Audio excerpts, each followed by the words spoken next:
एउटा चाहिँ administrative districts pre 1963 यसको नक्सा चाहिँ यहाँ अलिकति इलोंगेटेड छ तर आज नेपालले जुन नक्सा एकदमै गरेको त्यो भन्दा फरक छ अलिकति यहाँ यो छ चुच्चो छ भन्नुस् न तर अहिले जुन नेपालले जुन नक्सा सार्वजनिक गरेको छ त्यो भन्दा फरक छ राजा महेन्द्रले बस मात्र भन्नु भएको थियो भने यो नक्सामा परिवर्तन किन गरिएको छ त्यस्तो गैर जिम्मेवार प्रस्ताव पनि ल्याउने हो जिम्मेवार हुँदै होइन राष्ट्रघाती प्रस्ताव होइन त्यो देशको नामै फेर्नु पर्छ भन्ने प्रश्न स्वाभाविक हुने कि प्रधानमन्त्री कताको दबावमा काम गर्दै हुनु देखाउने कुरा अर्को भित्री कुरा अर्को त्यो डिप्लोमेसीमा हुन्छ भारतको एजेन्ट भन्छ त्यसबाट मलाई सरोकार छैन मैले सगरमाथा के भारतमा हो दिनदेखि यो कम्युनिस्ट शासकहरू मजबुत हुँदै गएछन् त्यो दिनदेखि हाम्रो अधिकार कटौती भइरहेछ भीम रावलजीले र माधव नेपालजीले धम्की दिनुभयो तपाई नेपालको मन्त्री भएर यस्तो कुरा बोल्न पाउनुहुन्छ भारतबाट आएको भाइरस खतरनाक होइन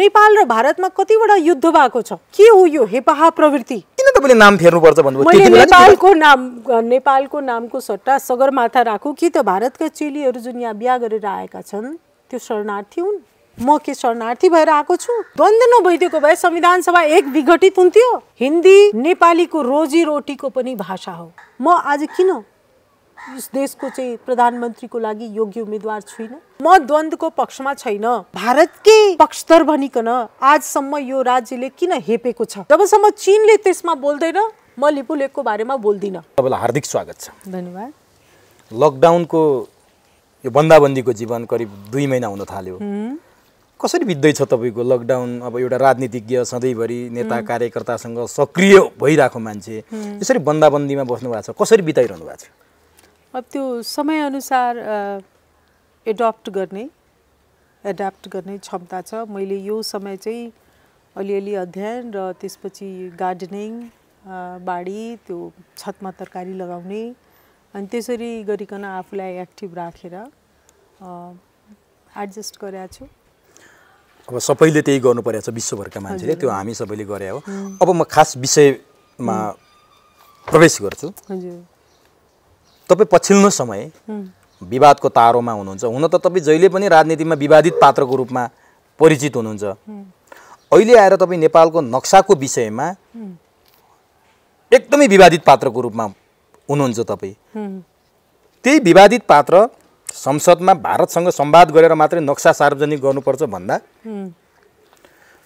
सायद तपाईलाई राम्रो कमेन्ट गर्ने मैले एकदमै न्यून भेटेकै पनि छैन तपाईलाई कस्तो अनुभव हुन्छ त्यसरी कमेन्ट गर्छन् सरिता गिरीलाई जो नेपालको राष्ट्रियतामा खेलवाड गरी नेपालको माया छैन भारतप्रति उत्तरदायी बनी भनेर आरोप लागिरहेछ यो के भएको थियो वास्तविकता अब संसदको त्यो दिनको मेरो 7 मिनेटको अभिव्यक्ति 65 पन्नाको नीति र कार्यक्रममा मैले 7 मिनेटमा बोल्नुपर्ने मलाई लाग्छ 7 मिनेटमा बोल्नुपर्दा अलिकति स्पिड मेरो बढी थियो त्यसको पनि असर हुँदो रहेछ है र मैले बोल्न खोजेको कुरा चाहिँ मानिसले जस्तो कुरा सुन्न अपेक्षा गर्छन् नि विशेष गरी राष्ट्रियताको जब डिस्कसन हुन्छ अनि मानिसको अपेक्षा के हुन्छ भने जुन राष्ट्रियताका जुन अग्रज नेता या जनताहरू हुन्छन् सबैजना एउटै भाषा बोलुन् सीमाको विवादलाई राष्ट्रियतासँग जोडिएको छ अब त्यो सीमाको विवाद राष्ट्रियताको सँग जोडिसके पश्चात चाहिँ त्यो प्रेसर क्या सबैजनाले एउटै भाषा बोलुन् अहिले नेपालमा लोकतन्त्रको ज्वरो त्यति गहिरो गइसकेको छैन तर नि हो म भन्छु र जबसम्म चाहिँ तपाई लोकतन्त्रमा फरक विचारलाई सुन्ने बानी र बुझ्ने बानी वा त्यस्तो संस्कारको चाहिँ विकास हुँदैन त्यो बेलासम्म आफ्नो पर्सेप्सन भन्दा फरक कुनै कुरा आउन खोजे भने अनि त्यसमा चाहिँ आक्रमण हुन्छ मैले यो विवादलाई त्यसरी नै ल्याएको छु सामान्य रूपमा लिनुभएको तर नि तपाईले भन्नुभयो लोकतन्त्रको अभ्यास अझै पुगेको छैन सबैले एउटै बोली बोलुन् भन्ने जस्तो अपेक्षा हुन्छ अलिकति फरक ढंगले बोल्दिँदाखेरि टाढो भइन्छ भनेर तपाईले भन्दाखेरि सीमाको कुरा धर्मका कुरा जात जातिका कुरा समुदायका कुरा यी त संवेदनशील विषय हुन् यस्ता विषयमा पनि म फरक हुन्छु भन्दाखेरि जस्तै सीमाकै विषयमा कुरा गर्दा त्यो सीमा सरिता गिरीको पनि हो, त्यो सीमा मेरो पनि हो, त्यो सीमा पहाडमा बस्ने, त्यो सीमा हिमालमा बस्ने र त्यो सीमा तराईमा बस्ने सबैको लागि हो। यो विषयमा त एकमत हुनु पर्यो। जबकि सन्धि सम्झौताले नेपाली भूमि भनेर इङ्गित गरेको विषयमा सरिता गिरीको फरक मत आउनुपर्ने किन? सरिता गिरी पनि त त्यही मतमा हो। अरू विषयमा तपाईँको फरक कुरा होलान्, तर सीमा जस्तो संवेदनशील विषयमा फरक हुँदाखेरि त तपाईँलाई भारत प्रस्त भनेर आरोप लाउनु त अस्वाभाविक देखिएन नि त। मधेसको राजनीति गर्नेलाई जहिले पनि भारत परस्त भनिन्छ, यो कुनै नयाँ कुरा होइन। गजेन्द्र बाबुदेखि सरिता गिरीसम्म आउँदा मधेसको कुनै पनि बोल्ने नेताले भारत परस्त भनिन्छ, त्यो गम्भीर विषय होइन। र सीमा विवादको बारेमा मैले चाहिँ नलेजको भरमा बोल्न खोजे, ज्ञान। राष्ट्रियता भनेको भावना हो, त्यहाँ ज्ञान नलेज जुन भनिन्छ नि, नलेज जुन कि फ्याक्टको आधारमा, तथ्यको आधारमा हुन्छ, सूचनाको आधारमा हुन्छ, त्यो भावनामा त्यहाँ अभाव पनि हुन सक्छ। र मैले जानेको र मैले अहिलेसम्म प्रयास गरेको कुरा चाहिँ म चाहिँ नलेज बेस्ड पोलिटिक्स गर्छु। त्यो त्यही भावना थियो तपाईँको त्यहाँ बोलेको थियो? मेरो भावना होइन, मेरो त्यो धारणा हो। अब नि मेरो ओपिनियन हो। अब तपाईँले यत्रो गरिसक्दा आज नक्सा सार्वजनिक भइसक्यो, कसैसँग संवाद गर्न पनि परेन। नेपालको सार्वभौम सत्ता सम्पन्न सरकारले लिपुलेक र कालापानी लिम्पियाधुरालाई समावेश गरेर ऐतिहासिक काम गर्यो, नक्सा सार्वजनिक गरे। आज नेपाली जन खुसी छन्, दीपावली गर्ने तयारी गर्दैछन्।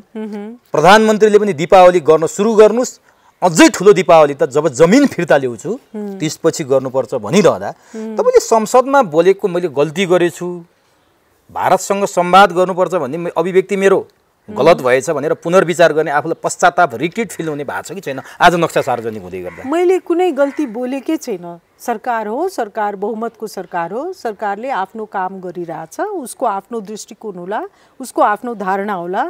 हामी प्रतिपक्षमा छौँ। मैले जुन बोलेको छु त्यो सही भनेको छु। मैले भारतको मात्र कुरा गरे होइन, मैले भारत र चीन दुवैसँग संवाद गर्नुपर्छ, एकचोटि संवाद गर्नुपर्छ। किन संवाद गर्नुपर्छ भने सभ्य समाजको त्यो पहिलो आवश्यकता हो। कुनै पनि यस्तो काम गर्न म गइराखेको छु जसले गर्दा चाहिँ तपाईको अरू चाहिँ प्रभावित भइराखेका छन् या अरूमा त्यसको असर पर्नु गइरहेछ भन्दाखेरि एकचोटि संवाद गरिकन कुरा हाम्रो यस्तो पोजिसन छ, तपाईहरुको यसमा के धारणा छ, यदि त हामी चाहिँ यस्तो गर्न गइरहेछौँ, एकचोटि टेबलमा त बस्नुपर्छ। अब नि हो, त्यसरी संवाद गरेर नक्सा सार्वजनिक गर्नुपर्छ भन्ने तपाईले मत राख्दाखेरि होइन, संवाद गरिकन मत मिलेको नमिलेको संवादमा आवश्यक छैन। तर नि तपाईको मत त थियो नि त, संवाद चाहिँ गर है, नक्सा सार्वजनिक डायलग गर। अब नि डिप्लोमेसीको त्यो पहिलो शर्त हो। नभए त यदि डिप्लोमेसीलाई वारलाई युद्धलाई रिप्लेस गर्ने आधुनिक सभ्य युगको समाजको अव्यय के हो? कूटनीति, डिप्लोमेसी। र युद्धमा हतियार चलाइन्छ भने डिप्लोमेसीमा संवाद गरिन्छ। तर तपाईले भन्दै गर्दा सरकारले त संवाद नगरिकनै नक्सा सार्वजनिक गरेपछि तपाईको चित्त दुख्यो होला नि त। अब त मलाई के यो कुनै मैले बोलेको कुरा मैले भने यो नलेज बेस्ड पोलिटिक्स हो, धारणा हो। तर त्यसैले गर्दा सरकारले काम गरेको छ, मलाई सोध्नुहुन्छ भने सरकारको काम ठीक हो या बेठिक हो यदि म सोध्दै यही छु। हो, त्यो सिधै प्रश्नमा आउँ, म के देखिरहेको छु भने सरकारले त्यस क्षेत्रमा द्वन्द्वका लागि एउटा फ्रन्ट ओपन गरेको छ। भन्नुको मतलब भारत र नेपालको द्वन्द्वको सुरुवात गर्यो भने भारत, नेपाल, चीनले त बोलिसक्यो नि, मेरो यसमा कुनै छैन, त्यो मेरो दुई पक्ष आपसमा संवाद गरेर जाऊ, एउटा पक्षले अर्को पक्षलाई इन्कार गरेर अगाडि बढ्दा भोलि नराम्रो हुनसक्छ है भनेर चीन बोलिसक्यो भनेपछि चीन त त्योबाट अलग जस्तै भयो नि त। अब त तिमीहरू जे गर्ने हो दुईटा मिलेर गर, यसमा मेरो कुनै सहभागिता छैन भनिसकेपछि अब तपाईँले भने त द्वन्द्वको बीजारोपण गर्यो, द्वन्द्व सुरु गर्यो त्यो क्षेत्रमा भनेपछि नेपाल र भारतको हो। चीनले कालापानी र सुस्ताको बारेमा मात्र बोलेको छ, लिपुलेक होइन, लिपुलेकको बारेमा बोलेको छैन। र लिपुलेक जुन 2015मा भारत र चीनमा जुन सहमति भएको छ त्यो लिपुलेकको बारेमा हो। चीन त्यसको बारेमा आज पनि मौन छ। मैले अझ अहिले रिसेन्टली मैले थाहा पाएको 2054 सालमा भारत र चीनको बिचमा त्यस कालमा चाहिँ त्यही बाटो जुन कि पहिला चाहिँ तीर्थयात्रीहरूले चाहिँ र व्यापारका लागि चाहिँ जुन बाटो चाहिँ युज गरिन्थ्यो त्यसको बारेमा 1954 मा भारत र चीनको बिचमा सहमति भएको हो। यो छ, यो मैले पनि भेटाएको छु, यो हो भएको छ। ल अब चाहिँ चीनलाई आज लिपुलेकको विषय आइरहेछ, लिम्पियाधुरा त अलिकति पर छ हैन, अनि चीनले लिपुलेकको बारेमा किन मौनता धारण गरेको छ? त्यसैले चीनले बोले त लिपुलेकको बारेमा बोलेको छैन। अनि उले ठाउँ त केही पनि भनेको छैन उ बोलेकोमा। कालापानी उले के भनेको छ भने द्विपक्षीय कुरामा एकपक्षीय निर्णय गर्दा जे पनि हुन सक्छ भन्नुको मतलब उले कहाँनेर भन्यो, कसलाई भन्यो, त्यो नेपाललाई भन्यो या भारतलाई भन्यो। यहाँनिर दुईटा घटना भयो नि त। भारतले सडक खन्यो, सडक उद्घाटन गर्यो नेपाली भूमिमा, नेपालले नक्सा सार्वजनिक गर्यो, भूमि छ भारतसँग, नक्सा छ नेपालसँग। यही हप्ता दिन भित्रको परिघटनालाई लिएर चीन बोलेको छ। अब उसले देशको नाम तोक्या छैन भने चाहिँ कसलाई हो जस्तो लाग्छ तपाईँले? भारतले भन्यो या नेपालले भन्यो? अब लिपुलेक सडकको बारेमा यदि मलाई भन्नुहुन्छ भने त्यसको बारेमा चीनले केही कुरा बोल्ने नैतिक आधार छैन, राजनीतिक अधिकार छैन। किनभने लिपुलेकसम्म सडक बनाउने, व्यापारको साझा नाका बनाउने त्यो सन्धि 2015 मा भारत र चीनको बिचमा भएको छ। अब त्यसको व्याख्या यसरी पनि भइराखेको छ कि लिपुलेकको बारेमा चीनले मौनता धारण गरिकन भारत र चीन नेपालको बिचमा जुन कालापानी र सुस्ताको विवाद छ त्यसलाई चाहिँ तिमीहरू सल्टाऊ भनेर भनेको। व्याख्या त गर्ने हो कि हैन? यदि कुनै एम्बिग्युअस डिप्लोमेटिक स्टेटमेन्ट आएको छ भने त्यसको व्याख्या गर्ने हो। तर त्यसको अन्तर्निहित सत्य के हुन्छ भने धेरै एम्बिग्युअस स्टेटमेन्ट छ भने त्यहाँ फेरि द्वन्द्वको बीज पनि लुकेको हुन्छ। अब तपाईले द्वन्द्वको कुरा गर्दाखेरि के नेपाल र भारत बीच युद्ध हुने द्वन्द्व भन्नु? नेपाल र भारत मात्र नभन्नुस् न, त्यहाँ तीनवटा त्रिपक्षीय भिडन्तको कुरा भयो। तीन पक्षीय भिडन्तमा कोसँग भिड्छ, कसकोसँग सहयोग गर्छ त्यो अहिले अनिश्चित। यो कसले निम्त्यायो? यो त्रिपक्षीय भिडन्त कसले निम्त्यायो? अब होइन, त्रिपक्षीय एउटा द्वन्द्वको अवस्था सृजना भएको छ। कहाँबाट भयो? अब सुन्नुस्, 2005 सालमा मैले बुझे अनुसार 2005 सालमा यो चाहिँ सडक बनाउने भारत सरकारले मन्त्री परिषदको निर्णय भएको हो, भारत सरकारको। र पछिल्लो 12 वर्षदेखि यो सडक बनिरहेको, ठिक छ, ओके। र के त त्यो सडक बन्दाखेरि नेपाललाई पहिला केही पनि थाहा थिएन? म भन्दिउ, तर त्यो 12बाट सुरु भएको त नेपाली भूमिमा बन्न थाले त भर्खरै हो के? पहिला त भारतको आफ्नै भूमिमा बनेको थियो। 6 महिना अगाडि माननीय दिलेन्द्र प्रसाद बडुले संसदमा यो प्रश्न उठाएका छन्। यो कुरा अहिले पनि उहाँ भन्दै हुनुहुन्छ। मैले त 6 महिना अगाडि नै संसदमा बोलेको छु, त्यहाँ धमाधम बाटो बनाउनु। रेकर्ड त होला नि त संसदमा? छ। अहिले भर्खर पनि भन्नुभयो। 6 महिना अगाडि पनि यदि यो जानकारी थियो त्यहाँ सडक बन्दैछ भन्दाखेरि संसदमा उठेको प्रश्नमा सरकारले किन बेवास्ता गर्यो? यो प्रश्न पनि हो नि त। प्रमुख प्रतिपक्षी दलको एकजना सभासद त्यही दार्चुला जिल्लाको हुनुहुन्छ, उहाँले प्रश्न उठाउनु भएको छ सरकारले बेवास्ता गर्यो, हामी त त्यहाँ छैनौँ, हो कि न? सरकारले किन बेवास्ता गर्यो त्यसको पनि सरकारले जवाब दिनुपर्छ। किन जस्तो लाग्छ तपाईलाई? अब त्यो एम्बिग्युटी, त्यसलाई द्वैत चरित्र भनिन्छ नि, देखाउने कुरा अर्को, भित्री कुरा अर्को, त्यो डिप्लोमेसीमा हुन्छ।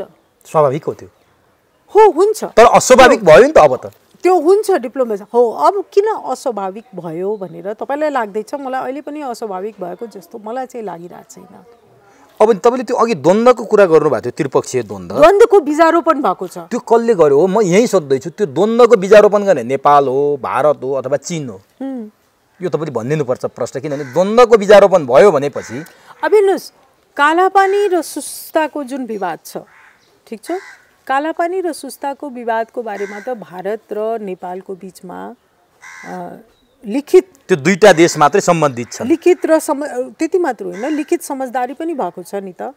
यो चाहिँ हामी सचिव स्तरीय वार्ता गरिकन अनि हामी यसलाई सल्टाउने, आई थिङ्क जब मोदीजी नेपाल आउनु भएको थियो त्यो बेलाको यो निर्णय हो। ओके, अब यो लिपुलेखको जुन हो 2015 मा भएको हो, लिपुलेखको बारेमा सरकारले आजसम्म चीनलाई कुनै प्रोटेस्ट गरेको जस्तो मलाई चाहिँ लाग्दैन। अस्ति मैले परराष्ट्र मन्त्री प्रदीप गेवालीजीसँग यो पनि प्रश्न गरेँ, के भन्नुभयो? लिपुलेख उहाँले मौनता धारण गर्नु भएको छ, अहिलेसम्म कुनै जवाब आएको छैन।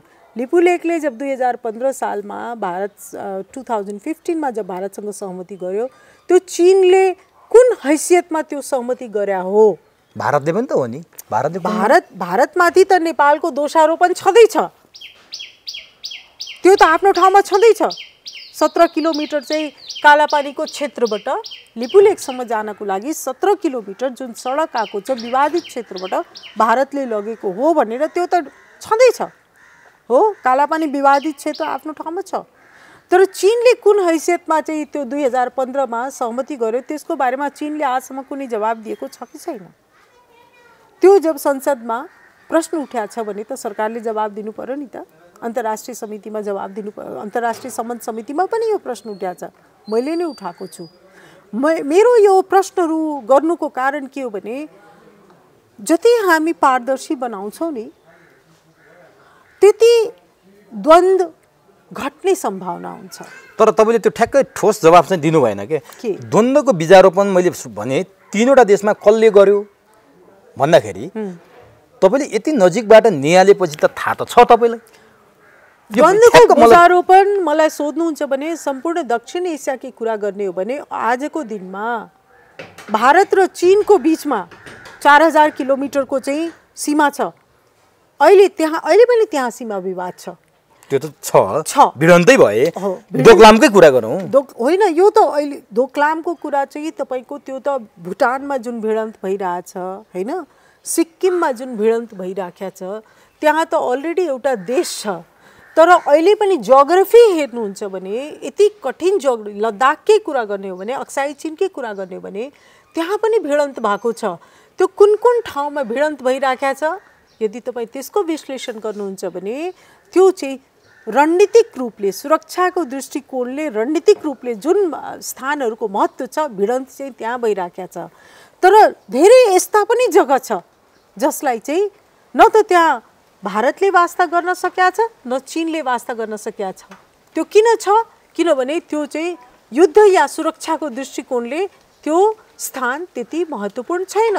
त्यसले गर्दा जुन तपाईँले भन्नुभयो चाहिँ तपाईँ नेपाल र भारतमा पनि छ, यो कुनै असम्भव कुरा हुँदै होइन। जब एउटा साम्राज्यवादी शक्ति जसले यो सम्पूर्ण भूभागलाई चाहिँ आफ्नो एउटा उपनिवेश बनाएर राखेको थियो र त्यसले हतारमा म भन्छु इभन भारत र पाकिस्तानमा तपाईँ त यहाँ कालापानीको एउटा ब्यारन ल्यान्डको कुरा गर्दै हुनुहुन्छ। त्यहाँ जनताको मृत्यु भएको छैन, त्यहाँ चाहिँ मानिसले समुदायले एक अर्काको हत्या गरेका छैन। तर चाहिँ भारत र पाकिस्तानको बटवाराको यदि तपाईँ इतिहास हेर्नुभयो भने हेर्नुहोस्, अन्तर्राष्ट्रिय राजनीतिमा तपाईँ एउटा घटनालाई चाहिँ आइसोलेसनमा हेर्नुभयो भने तपाईँ सत्य बुझ्न अप्ठ्यारो हुन्छ। त्यो बेलामा मैले त्यो ब्रिटिस जुन जियोग्राफर हो उसलाई चाहिँ भन्यो आएर चाहिँ भारत र पाकिस्तानको चाहिँ छुट्याउनु पर्ने हो, तपाईँ नक्सा बनाइदिनुहोस्।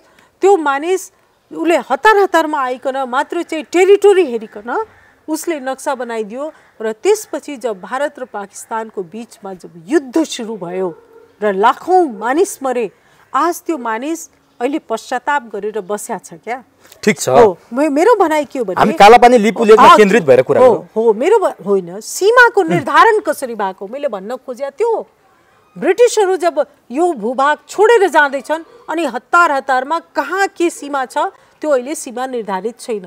अब त्यो अवस्थामा कालापानी र लिम्पियाधुरा म चाहिँ अहिले पनि चाहिँ लिपु लेक म अहिले भन्दिनँ जबसम्म चीनले त्यसमा बोल्दैन म लिपु लेकको बारेमा बोल्दिनँ किनभने चीनले प्रश्न गर्नुपर्छ ठिक छ ओके लिम्पियाधुराको बारेमा म भन्छु र किनभने लिम्पियाधुरामा पहिले प्रधानमन्त्रीजीले पनि फार साइडमा भनिसक्नु भएको छ नेपालको नक्सामा मैले लिम्पियाधुरा कहिले पनि देखाएको छैन मैले पनि देखाएको छैन ओके तर वहाँ नक्सा सार्वजनिक भइसक्यो त्यो त अब सिद्धि म आउँदैछु त्यो कुरामा मन्त्री पद्मा अर्यालले अन्तर्राष्ट्रिय सम्बन्ध समितिमा आएर खुलेर भन्नुभयो मैले कहिले पनि देखाएको छैन उहाँलाई भीम रावलजीले र माधव नेपालजीले टेरराइज गर्नुभयो धम्की दिनुभयो तपाईँ नेपालको मन्त्री भएर यस्तो कुरा बोल्न पाउनुहुन्छ उहाँलाई चुप लगाइयो ठिक छ 7 दिन अगाडि जुन प्रधानमन्त्रीले भन्दै हुनुहुन्छ कि मैले पनि लिम्पियाधुरा कहिले पनि नेपालको नक्सामा देखाएको छैन आधुनिक नक्सा म भन्छु म चाहिँ त्यही 1816 को सन्धि पश्चातको नक्साको म कुरा गर्दैछु ओके अनि त्यसमा चाहिँ 7 दिनपछि फेरि प्रधानमन्त्री अचानक यो निर्णय लिनु भन्दाखेरि त यो प्रश्न स्वाभाविक हुने कि प्रधानमन्त्री कताको दबावमा काम गर्दै हुनुहुन्छ अब आयो कुरो ठ्याक्क कुरो आयो यो नक्सा सार्वजनिक गर्दा आज सारा नेपाली जनता खुसी भएका छन् र 1816 को सुगौली सन्धिले हाम्रो सिमाना लिम्पियाधुरालाई तोकेको छ तपाईले भने जस्तो नक्सा यो 1816 को सन्धिले काली नदी भनेर तोक्या छ त्यो काली नदी भनेको लिम्पियाधुरा नै हो भनेर भनिन्छ के अहिले पछाडीको काली नदी त भारतले नक्कली पोखरी बनायो भनेर पनि आइरहेछ नि सरिताजी म यसमा पनि अवगत छु this is also in my information कि त्यहाँ तीनवटा धारा छ त्यसमा कुन चाहिँ मेन काली नदी हो त्यसको चाहिँ व्याख्या हुनुपर्छ त्यो पनि म सुनिरहेको छु यो मेरो जानकारीमा छ ओके मेरो जानकारीमा छैन भन्ने कुरा छैन ओके अब मेन कुरा के हो भने मैले जुन पढ्या छु 1816 को सन्धि त्यसमा काली नदी भनेर लेख्या छ काली नदीको पूर्व र पश्चिम भनेर गर्या तर अब अर्को कुरामा आउँछु ओके अर्को कुरामा के आउँछु भने तपाईँ कालापानी कुन बेलादेखि चाहिँ एउटा द्वन्द्वको विषय हुन पुग्यो यो भन्दा अगाडि म पहिला एउटा कुरा सोध्छु तपाईलाई अनि त्यसपछि म ठ्याक्क त्यहीमा आउँछु तपाईले त्यो तपाईको विवादको कुरामा म सकिहाल्छु त्यो जो त भारत र चीनसँग संवाद गर्ने भनेर तपाईले भनेपछि विशेष भारतसँगै हेरियो त्यहाँनेर किन संवाद गर्नुपर्छ भनेर भन्नुभएको थियो तपाईले संवाद जरुरी थियो नक्सा सार्वजनिक गर्दा अफ कोर्स हामी सार्वभौम सत्ता सम्पन्न मुलुक होइन किनभने अहिलेसम्म म नेपालको जुन नक्सा मेरो संविधानमा पनि देखिरहेको छु अहिले सरकारले सार्वजनिक गरेको नक्सा त्यो भन्दा फरक छ नम्बर 1 आज हाम्रो क्षेत्रफल नेपालको 1,47,516 वर्ग किलोमिटर हो जुन चाहिँ 1,47,181 वर्ग किलोमिटर थियो पहिला अब त्यो भूमि थपिएपछि 1,47,516 वर्ग किलोमिटर भएको छ त्यो हाम्रो भूमि हो त्यो हामीले पाउनुपर्छ भनेर हाम्रो संसदमा सार्वभौम सत्ता सम्पन्न संसदमा प्रधानमन्त्रीले नीति तथा कार्यक्रममा राष्ट्रपतिलाई त्यो वाचन गर्न लगाउनु भएको छ त्यो कुरामा नेपाली जनता खुसी छन् तपाई पनि खुसी हुनुपर्ने ठाउँमा भारतसँग संवाद किन गर्नुपर्ने हामी सार्वभौम सत्ता सम्पन्न नेपालीले भनेर सोधिरहेछन् तपाईले यो प्रश्न तपाईले उत्तर दिनुपर्छ जबकि यसअघि भारतले नक्सा सार्वजनिक गर्दा नेपालले सोध्या थियो र म एकदम उत्तर दिन्छु यो 312 स्क्वायर किलोमिटरको कुरा हो कालापानी क्षेत्रको हैन नेपालको क्षेत्रफल यो भन्दा पनि बढी होस् म खुसी हुन्छु बुझ्नुभयो तर कुरो के हो भने हिजोको दिनमा आज 60 वर्षदेखि त्यस्तो विकट कालापानीको क्षेत्रमा राजा महेन्द्रसँग संवाद गरिकन भारतले त्यहाँ आफ्नो सैनिक चौकी राख्यो प्रमाण काहीँ छैन त्यसको अब राजा त्यो यसमा चाहिँ हाम्रो अरुण सुवेदीजी के भन्नुहुन्छ उहाँको इन्ट्रेस्टिङ मलाई लाग्यो राजा भनेको सभरेन थिए राजाले दिए भने दिए तर म त्यसमा तपाईले भनेको ठीक हो तर कहीं लिखित प्रमाण छैन तर मसँग एउटा आजसम्म मेरो जिज्ञासा कसैले पनि शान्ति गरिदियोस् ल भन्नुस् त तपाईसँग प्रमाण छ भने म आउँछु त्यसमा पहिला म के भन्छु भने आखिर कालापानी विवादको विषय भारत र नेपालको बीचमा किन हुन पुगेको छ त्यसमा जाऊ राजा महेन्द्रले त्यहाँ किन भारतीय सेना राख्न दिए किन 18 वटा सैनिक पोस्ट चाहिँ हिमाल क्षेत्रमा राख्या थियो युद्ध पश्चात 1 महिनाको मात्र युद्ध थियो नि। त्यो त मातृका कोइरालाले राख्या हो रे नि त। होइन त्यो कसले राख्या त्यो छोडिदिनुहोस् न। युद्धको पृष्ठभूमिमा यो भएको छ। त्यहाँ 17वटा पोस्ट चाहिँ भारत सरकारले हटायो, कालापानीको हटाएन र पुरा पञ्चायत कालमा कसैले पनि त्यसलाई प्रश्न गरेन, कहिले पनि विवाद भएन।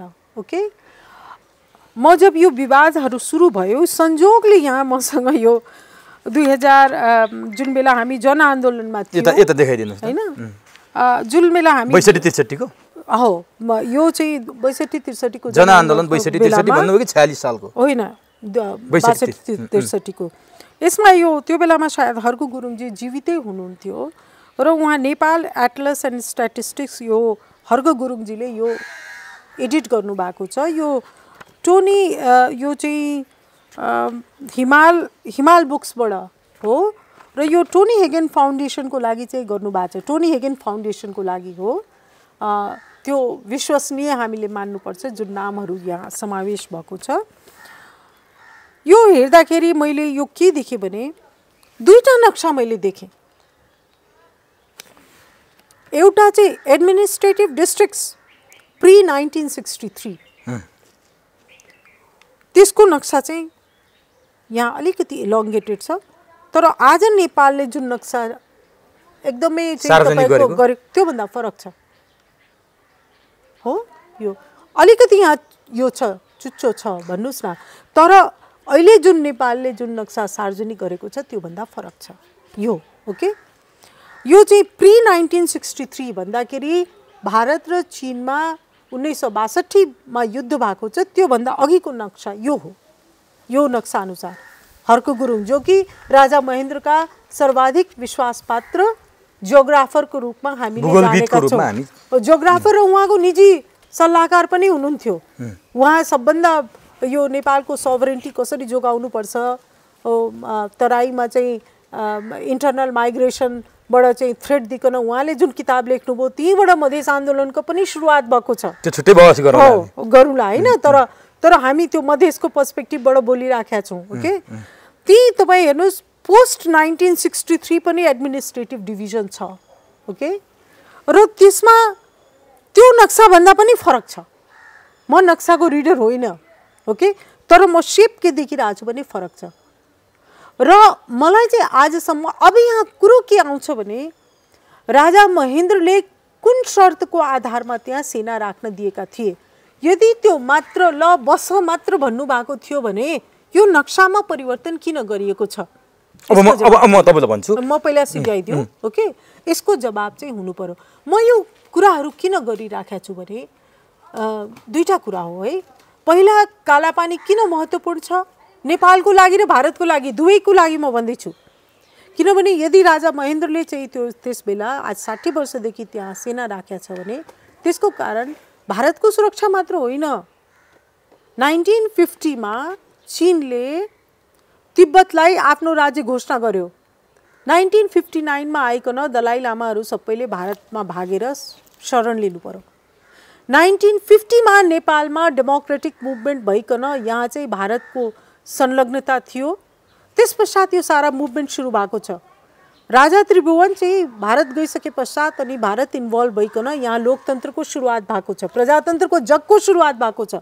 त्यसको रियाक्सन चाहिँ चीनले कसरी देखायो, उसले पनि 1950 मा चाहिँ तिब्बत मेरो क्षेत्र, 1959 आउँदा आउँदा दलाई लामा सबैलाई भगायो। ओके, अनि के त राजा महेन्द्रलाई यो चिन्ता थिएन कि त्यहाँको चिनिया यदि त्यहाँबाट मानसरोवरको बाटोबाट यदि चिनिया सेना प्रवेश गर्यो भने अनि त्यसबाट भारतको सुरक्षा त आफ्नो ठाउँमा छ, यहाँ नेपाल पनि असुरक्षित छ। भारतीय सेनाले नेपाललाई सुरक्षा दिन्थ्यो। म भारतीय सेना नेपाल त्यो मैले कहाँ भनिरहेको छु। अनि महेन्द्रले त्यो चिन्ता भएको भए त नेपाली सेना लगेर राख्थ्यो होला नि त, तत्कालीन शाही नेपाली सेना। अब यसमा चाहिँ मलाई चाहिँ के लाग्छ भने तपाईँले सही प्रश्न उठाउनु भयो। मलाई के लाग्छ भने त्यो बेलामा त हामी छैनौँ। म त झन् मेरो त जन्म पनि भएको थिएन त्यो बेलामा। म त जुन अध्ययनको आधारमा जुन आफ्नो भित्र चिन्तन मनन गरिरहेको छु, मेरो जन्म पनि भएको छैन। 1950 को ट्रिटी जुन भारतसँग भएको छ, पिस एन्ड फ्रेन्डसिप ट्रिटी, जसमा दुवै देश एक अर्काको सुरक्षाका लागि सहयोग गर्नेछन्, त्यो सन्धिको पनि भूमिका हुन सक्छ। कतिपय कुरा हामीले अनुमान गर्ने हो। किनभने अब राजाहरू उहाँहरू हरेक कुरा लेख्नुहुन्न थियो होला।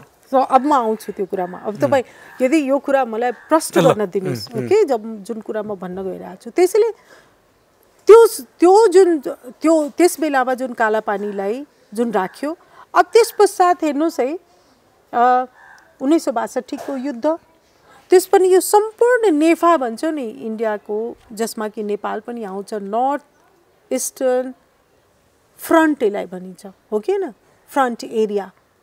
त्यसमा कतिपय युद्ध भइसकेका छ, हो कि होइन।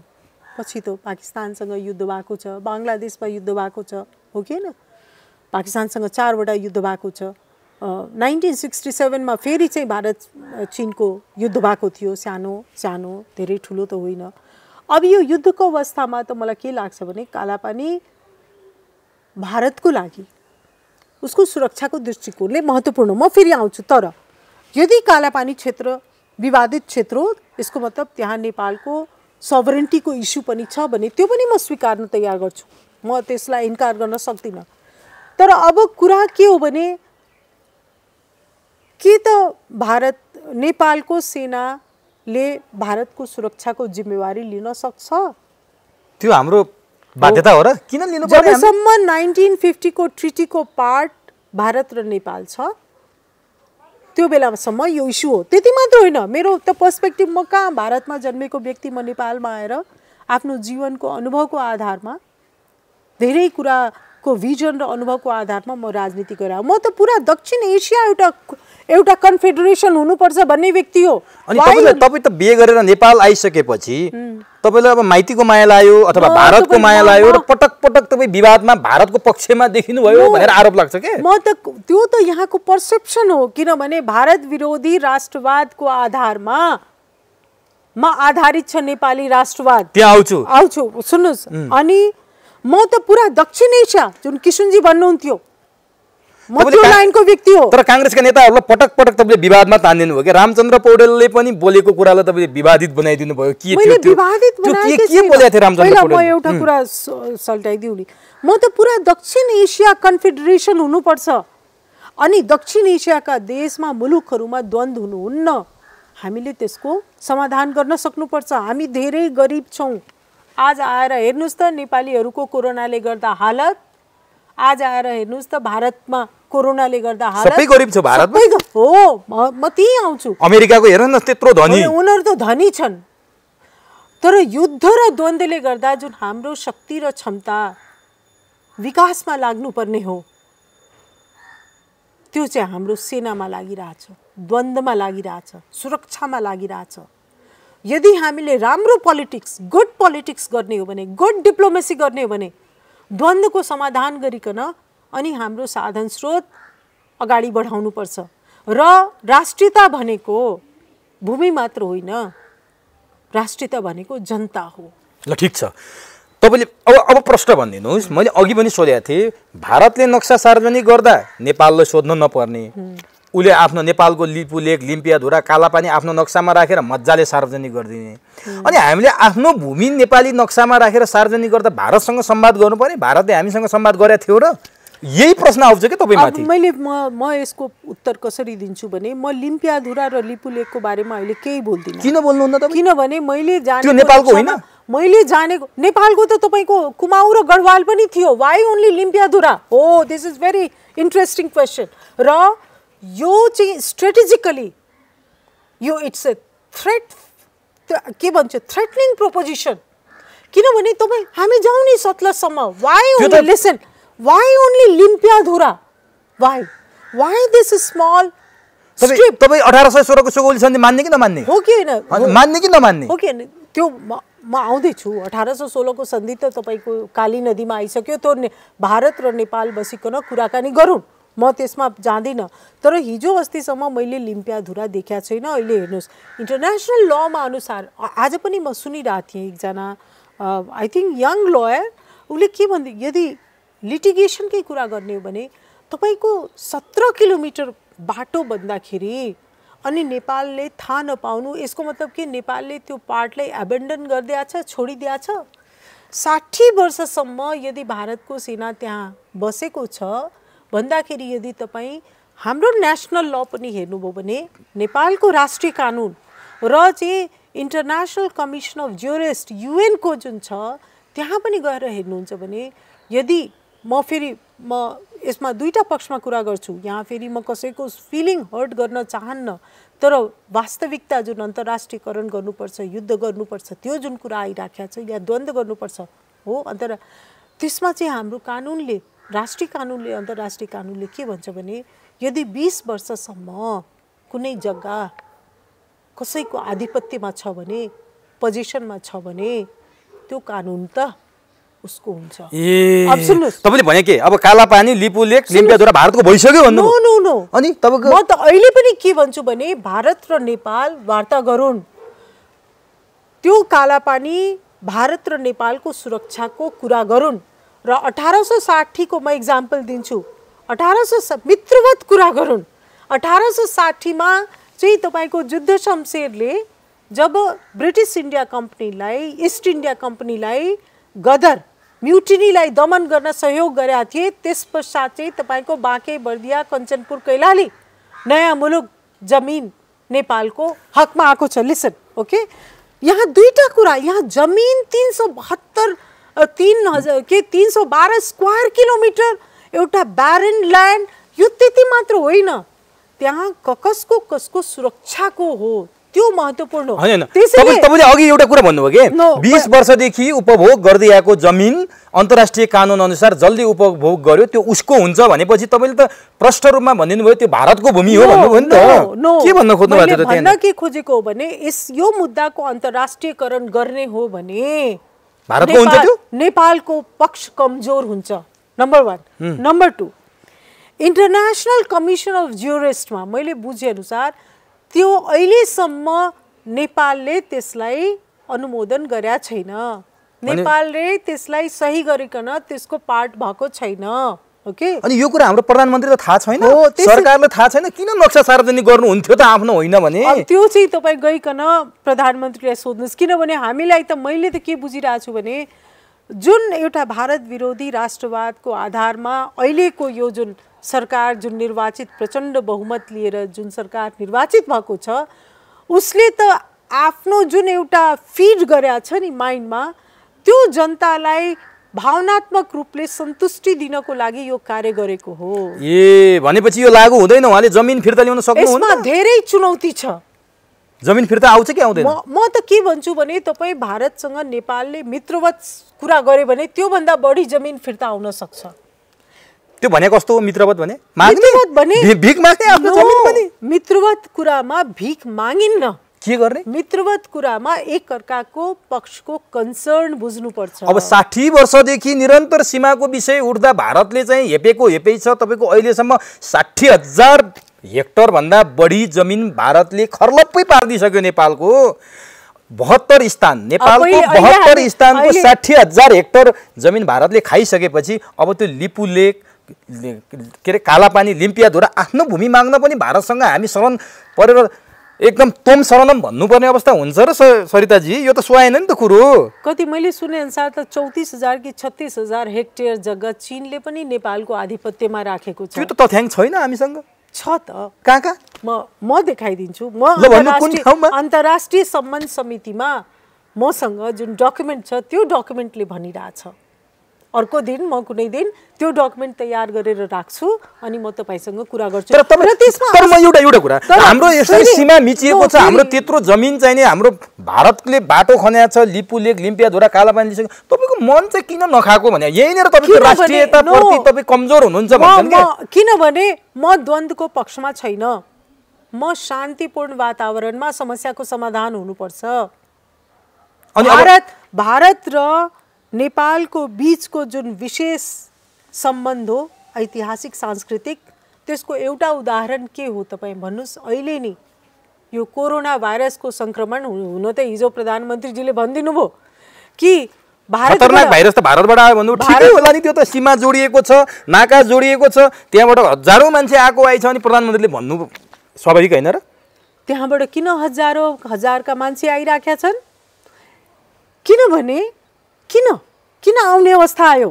किन आयो? इटलीबाट चाइनाबाट चाहिँ तपाईँ मात्र एउटा प्लेन पठाएर या 2टा प्लेन पठाएर मानिस ल्याउन सक्नुहुन्छ, तर के भारतबाट कति प्लेन ल्याएर नेपालीहरूलाई ल्याउनुहुन्छ? लाखौं लाख नेपालीहरू भारतमा जनजीविकाका लागि बसेका छन् र जुन सङ्ख्यामा नेपालीहरू आइराखेका छन् त्यसको व्यवस्थापन गर्न सक्ने क्षमता सरकारसँग छैन। अनि आफ्नो क्षमता नभइसके पश्चात भारतबाट आएको भाइरस खतरनाक भन्नु त्यो त अनडिप्लोमेटिक लाग्यो। तिमीलाई पनि चित्त दुख्यो तपाईको? चित्त म विश्लेषण गरिराखेको छु उहाँको जुन पर्सपेक्टिभ छ, उहाँ जुन कहाँ छ मधेसी त नेपालमा छँदै छैन, नेपालमा मधेस मात्र हो, मधेसी कहाँ छ भन्नुहुन्थ्यो भन्दाखेरि आज म त्यो दिन सम्झिरहेको छु। त्यो खतरनाक भन्नुको अर्थ के छ प्रधानमन्त्रीले? उहाँको भित्रको फियर छ। कोसँग? भारतसँग? भारत जुन हुन्छ नि जुन भित्र जुन दबिएको हैन एउटा यस्तो मुलुक स्वतन्त्र मुलुकको प्रधानमन्त्री किन डराउनु पर्ने भारतसँग भने के? अर्कोमा कुरा भन्छु त्यति मात्र होइन, उहाँले आज कति लाख 40-50 लाख त अरब कन्ट्रीमा पनि हो नि नेपाली कामदारहरू हो, त्यसको पनि त कुरा उठिरहेछ नि। उहाँहरू घर आउन खोजिराख्नु भएको छ, मनिर पनि सम्पर्क आइराखेको छ, दिदी हामीलाई जसरी भए पनि झिकाउने उपाय लगाउनुहोस्। प्रधानमन्त्रीले बोलिहाल्नुभयो होइन हाम्रो देशको वास्तविकता, म यसमा वास्तविक अवस्था के छ, हाम्रो धरातल के छ, हामी चाहिँ 40-50 लाखलाई प्लेनबाट त हामी ल्याउनै सक्दैनौँ हो। देशको जुन वास्तविक धरातल त्यो धरातल हामीले बुझ्नुपर्छ। त्यसैले भारतबाट आएको भाइरस खतरनाक होइन, भारतबाट अधिकांश व्यक्ति यति बहुतायत यति बढी जनसङ्ख्यामा मानिस आइराखेको छ, त्यो म्यानेज गर्न सक्ने क्षमता नेपालको छैन। अनि नि त्यसैले त्यो सत्य स्वीकार्नु पर्यो नि। त्यो नभनिकन उहाँले जुन भन्नुभएको छ त्यो त उहाँको के भन्ने, त्यो फेरि पूर्वाग्रहमा भन्छु। त्यो कुनै मेटाफोर प्रयोग गरे पनि त हुन सक्छ नि प्रधानमन्त्रीले, बिम्बको रूपमा अरु केही नै हो कि?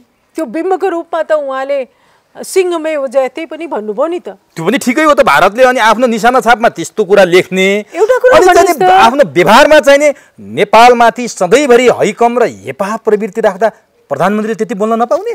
एउटा कुरा भन्नुस् त, 1814 देखि 1816 मा ईस्ट इन्डिया कम्पनी र नेपालको बीचमा युद्ध भयो। त्यसपछि ब्रिटिश इन्डियाले मधेसको भाग भारतलाई नेपाललाई दिएको छ। त्यो मधेसवासीलाई यो सारा राज्यले किन पूर्वाग्रहको रूपमा देख्छन् भने यिनीहरूको भारतसँग विशेष सांस्कृतिक, पारिवारिक, रगत र रोटीको सम्बन्ध छ। ठीक छ, 1816 को सन्धि पश्चात नेपाल र भारतमा कतिवटा युद्ध भएको छ? के हो यो हेपाह प्रवृत्ति? मैले बुझ्या छैन। ए तपाई मान्नुहुन्न भारतले हेपे भन्नेमा? हो, अब हेपाह प्रवृत्तिको विश्लेषण चाहिँ कुन उदाहरणले गरिन्छ भन्दाखेरि सीमा मिचियो, सुन्नुस्, नाकाबन्दी लगाइयो। सीमाको विवादलाई त म जुन ब्रिटिश लेगेसी हो, म सीमाको विवादलाई त्यति गम्भीरतापूर्वक लिएकै छैन। यो चाहिँ हामी संवाद गरिकन सल्टाउन सक्छौं, ओके। तर यदि थर्ड पार्टीको वेस्टेड इन्ट्रेस्ट त्यहाँ काम गर्छ भने, कसले भन्नुभयो त्यो? Third party, anyone. चीनले हो? म एनीवन। अनि को छ त अरु त? जोडिएकै चीन छ। मलाई पनि अलिकति एम्बिग्युअस हुन दिनुस् न त। मलाई पनि अलिकति डिप्लोमेसीमा मलाई पनि त्यो स्पेस दिनुस् न। तपाईले मुखले नबोले पनि तपाईको जेस्चर पोस्चरले बोलिसक्यो। हैन, नो, अब त्यो तपाईको अनुमान हो। ठीक छ, ओके न, तपाई अब यही हो, तपाई आफ्नो पर्सेप्सनको आधारमा अनुमान लगाउनुस्, त्यो तपाई स्वतन्त्र हुनुहुन्छ। द्याट्स वाइ हामी जुन प्लुरालिटीको कुरा गर्छौं, किनभने सबैको आफ्नो अनुभव छ नि। तपाईहरु भन्नुहुन्छ भारतको हेपाह प्रवृत्ति हो, ठीक छ। आम मधेसीले भारतलाई त्यसरी हेर्छ कि हेर्दैन त्यो पनि त्यही भएर तपाईहरु माथि आरोप लाग्छ के? जस्तो नाकाबन्दीको बेला तपाईहरु यता नाकाबन्दी गरेर उता गएर लुग्नु भो। रोटी र बेटी जनजीविकाको सम्बन्ध छ र आजसम्म तपाई यो बताउनुस् कि भारत र नेपालको बीचमा कतिचोटी युद्ध भएको छ। तर तपाईहरुमा किन फिलिङ्स आउन्न भन्छ कि नेपालको राष्ट्रियतामा नेपालको भूमि मिचिदा, नेपालमाथि भारतबाट प्रहार हुँदा तपाईहरुलाई चाहिँ पटक्कै फिलिङ्स आएन, उतैको फिलिङ्स आउँछ भन्छन्। अनि मैले सोधे हो, यो एउटा राम्रै प्रश्न तपाईले सोध्नुभयो।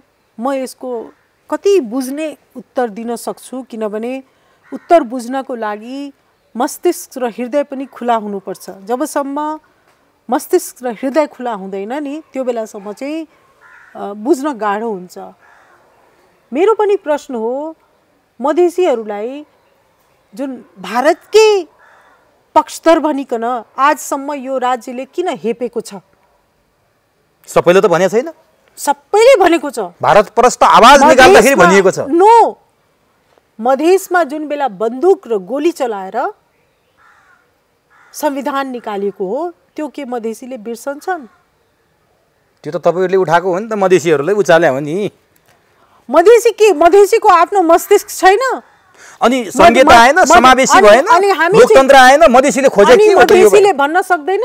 जब तपाईँ मधेसीलाई तपाईँ भन्नुहुन्छ मधेसीलाई कसैले उचालेको हो, अनि मधेसीले भन्न सक्दैन यहाँका शासकलाई कसैले उचालेको हो? म के देखिरहेको छु भने जुन दिनदेखि यो कम्युनिस्ट शासकहरू मजबुत हुँदै गएछन् त्यो दिनदेखि हाम्रो अधिकार कटौती भइरहेछ। यिनै कम्युनिस्टहरूले हैन गणतन्त्रको लागि लडेको, यिनै कम्युनिस्टले हैन हाम्रो अधिकार किन काट्यो? समावेशीको लागि, संहिताको लागि लडेको। हाम्रो नागरिकता सम्बन्धी अधिकार किन काटिएको? नागरिकता त तपाईहरुलाई प्रशस्त छ त अधिकार छैन। आज जुन तपाईको नागरिकता संशोधन अड्केको छ, अनि लाखौं भारतीयलाई नेपाली नागरिक मान्नु पर्ने? तपाई मेरो कुरा सिध्याउन दिनुस् न। तपाई अहिले हस् जानुस्, जति पनि अहिले विवाह गरेका जुन महिलाहरू आउँछन् त्यसलाई नागरिकता नदिने, के दिने भन्दाखेरि आर्थिक र सामाजिक अधिकार दिने, त्यो छ नि भर्सन त्यहाँ गएर अड्केको छ नि त। अनि हाम्रा नेपाली दिदीबहिनीले भारतमा बिहे गरेपछि नागरिकता पाउँछन् त सजिलै? भन्नु न, सजिलै पाउँछ? म त्यसमा पनि आउँछु, म तपाईको त्यो प्रश्नको जवाब पनि दिन्छु। आर्थिक र सामाजिक अधिकार कसलाई दिइन्छ? रेफ्युजीलाई, शरणार्थीलाई। आर्थिक र सामाजिक अधिकार के त भारतका चेलीबेटी जुन यहाँ कानुनको भाषामा रेफ्युजीलाई मात्र आर्थिक र सामाजिक अधिकार दिइन्छ, कि त भारतका चेलीहरू जुन यहाँ बिहा गरेर आएका छन् त्यो शरणार्थी हुन्? म के शरणार्थी भएर आएको छु? मलाई बाजा गाजा बजाएर तपाईले नागरिकता पाउनु भएको छैन? मैले पाएँ, मैले तत्काल पाएँ र मैले के तपाईँ त सांसद भइसक्नुभयो, मन्त्री भइसक्नुभयो भने तपाईँ कहाँबाट पर्नुभयो? मेरो कुरा छोड्नुस्, आम महिलाहरूको हिंसाको कुरा। अब जुन तपाईले प्रश्न ल्याउनु भयो कि भारतमा चाहिँ ढिलो गरिकन नागरिकता दिइन्छ हैन 7 वर्षको लागि, नेपालीको बारेमा त्यो अवस्था छ कि छैन मलाई चाहिँ थाहा छैन। नेपालीलाई सजिलैसँग नागरिकता दिइरहेछ भनेर म पटक पटक सुन्नुस् हो, म पटक यहाँ जस्तो नागरिकताको आन्दोलन मैले चाहिँ हेर्नु न, अंगीकृत नागरिकताको कति सजिलो बनाइदिएको छ। जन्मेको निश्चित वर्ष चाहिँ पार गरिसकेपछि नेपाली नागरिकता पाउने, यही त नेपालीहरूले विरोध गरिरहेछन्। कति भारतीयले नागरिकता, तपाईले भनेको आवरणमा भारतीयले नागरिकता पाए भन्ने आपत्ति हो के? तपाईले पाएकोमा आपत्ति होइन नि त। नेपालीले पाएकोमा आपत्ति होइन, आवरण नेपालीको, नागरिकता पाउने भारतीय भए भनेर बुझिन्छ के सरिताजी? ल म भनौँ है, तपाईको कुरा सुने हैन। विवाह गरेर आइसके पश्चात हाम्रो समाजमा, संस्कारमा पत्नीको अधिकार पति जस्तै हुन्छ, ठीक छ? पहिलाको हाम्रो कानुन के थियो भने, अब म राजनीतिक अधिकारको कुरामा आउँछु किनभने मैले आर्थिक र सामाजिक अधिकारको कुरा गरेँ। पञ्चायत कालदेखि या त्योभन्दा पनि अघि 2015-17 सालदेखि के कानुन रहेछ भने, मैले नागरिकता लिए पनि 10 वर्षसम्म चाहिँ मैले कुनै राजनीतिक पदको लागि योग्य थिइनँ, ठीक छ? पहिलाको पञ्चायत कालमा पनि त्यही थियो, 46 सालको संविधान अन्तर्गत पनि त्यही थियो, 62-63 को संविधान अन्तर्गत पनि त्यही थियो। गणतन्त्र हामीले ल्यायौँ, जीवन चाहिँ लगायौँ संहिता र गणतन्त्र ल्याउन। आज ल्याएर हामीहरूको नागरिकताको अधिकार किन कटौती भएको छ? म आज किन, सुन्नुस्, म आज किन यस देशको चाहिँ प्रधानमन्त्रीको लागि योग्य उम्मेदवार छुइनँ? तपाईँ के ठान्नुहुन्छ कि कुनै भारतीय अङ्गीकृत नागरिक म, ठीक छ, वैवाहिक अङ्गीकृत, दुईटा कुरा हो। म चाहिँ यदि प्रधानमन्त्रीको पदमा गएँ भने या म कुनै सभामुखको पदमा गएँ भने के त कुनै म मन्त्री भएर देखिसकेका छु, मन्त्री हुनु जतिको बन्दी जीवन त केही हुँदै होइन। मलाई लाग्छ प्रधानमन्त्री हुनुको पनि बन्दी जीवन जस्तो केही हुँदै होइन। राष्ट्रपति हुनु जस्तो बन्दी जीवन केही हुँदै होइन।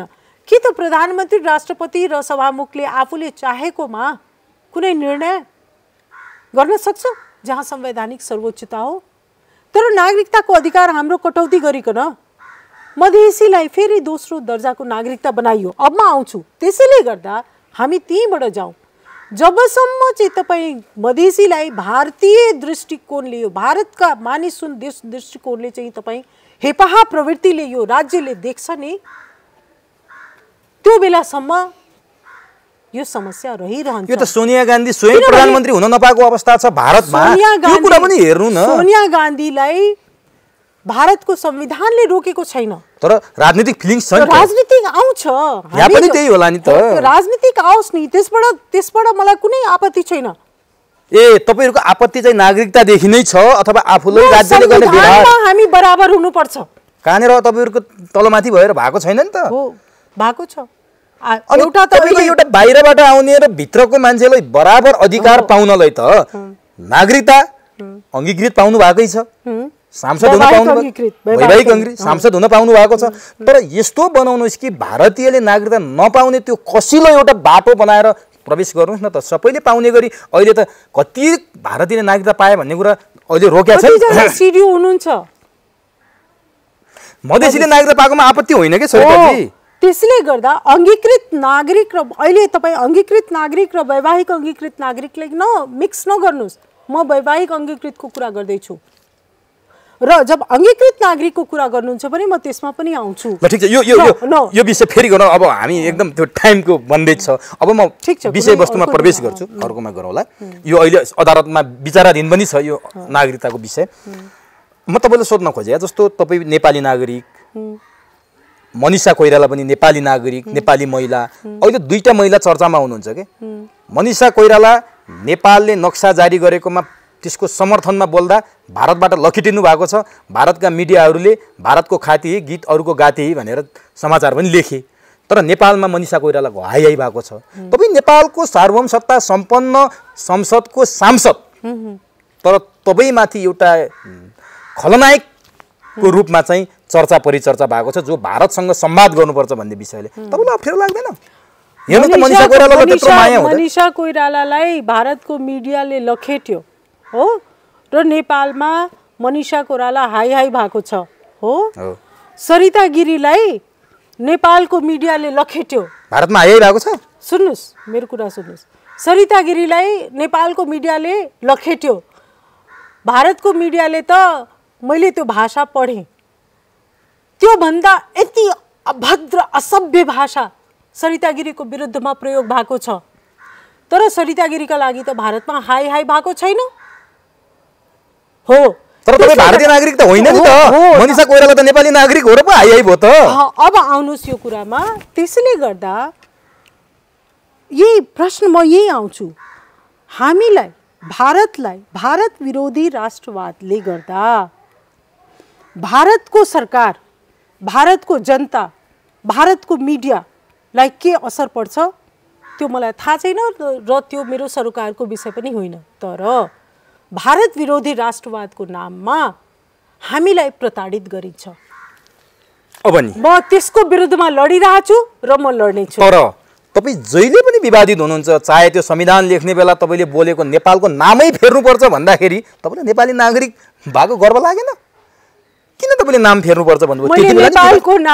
नेपालको नामको सट्टा सगरमाथा राखौँ, किनभने त्यो बेलामा मलाई त कुनै अप्ठ्यारो छैन।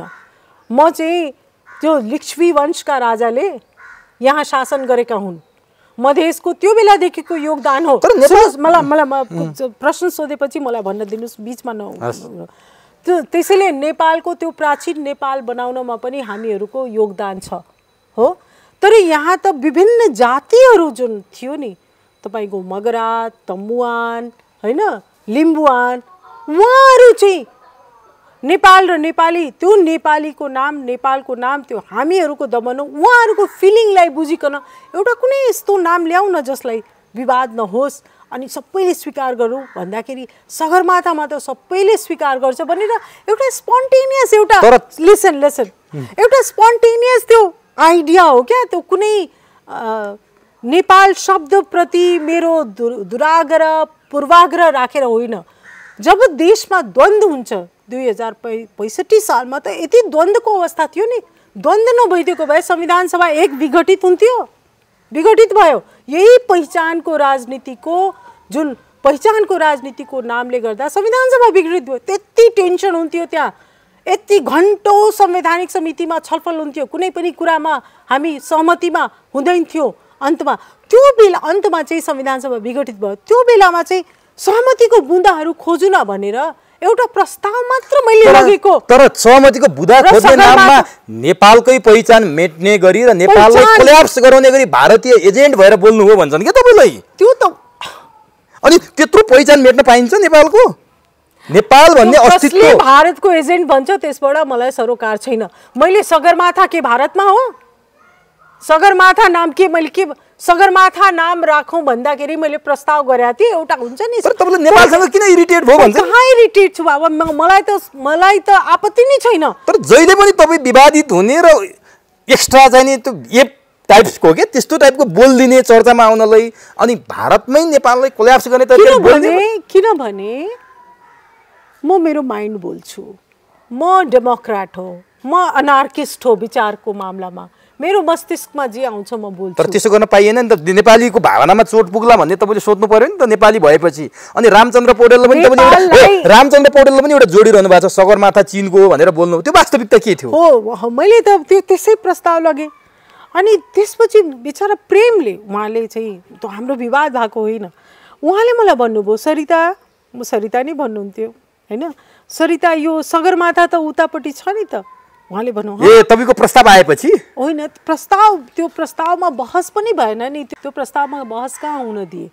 जबकि हेर्नुहोस्, तर त्यस्तो गैर जिम्मेवार प्रस्ताव पनि ल्याउने हो। जिम्मेवार हुँदै होइन, राष्ट्रघाती प्रस्ताव होइन त्यो, देशको नामै फेर्नुपर्छ भन्ने। मेरो नाम यदि कसैले मैले फेरे भने त्यो के सरिताको हत्या हुन्छ? त्यो छोडिदिनुहोस् त्यो कुरा। तपाईँ धेरै देशमा जानुहोस्, धेरै देशमा प्रस्ताव छलफल हुन्छ, पर्सपेक्टिभ आउँछ। म आफ्नो तर्क राख्न मौकै पाइनँ। तर त्यस्तो कुरा ल्याएपछि पनि बाबा त्यो बहस किन हुन दिएन? आगो बल्थ्यो, यहाँ के हुन्थ्यो होला कल्पना गर्नु? हुँदैन थियो होला।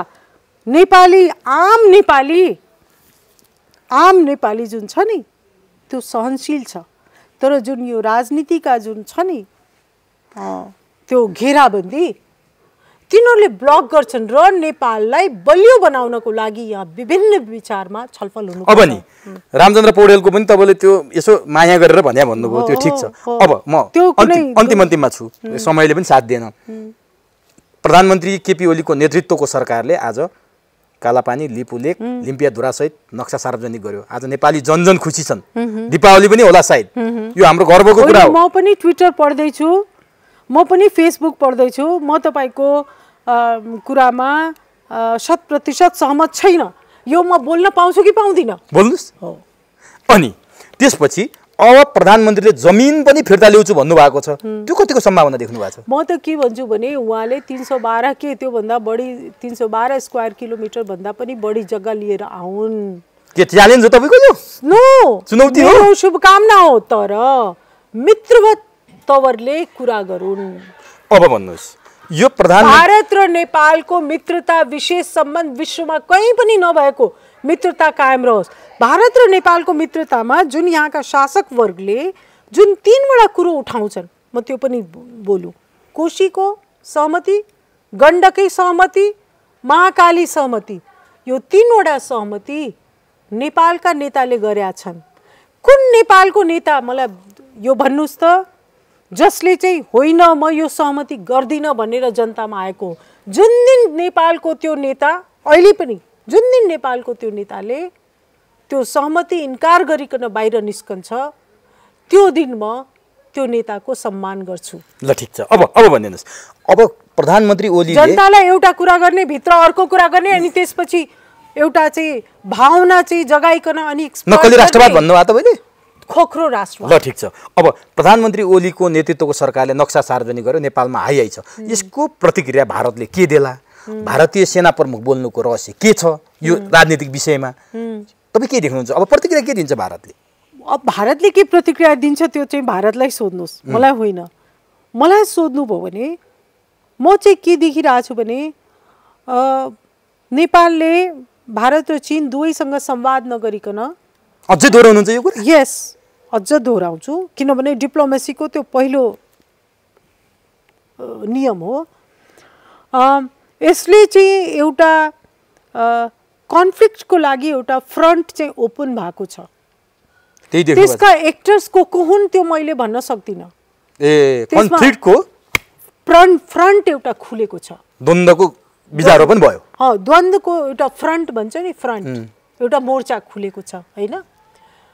अब त्यसमा सीन प्लेयर्सहरू पनि हुन सक्छन्, अनसीन प्लेयर्स पनि हुन सक्छन् है, म पनि नाम तोक्दिनँ हो।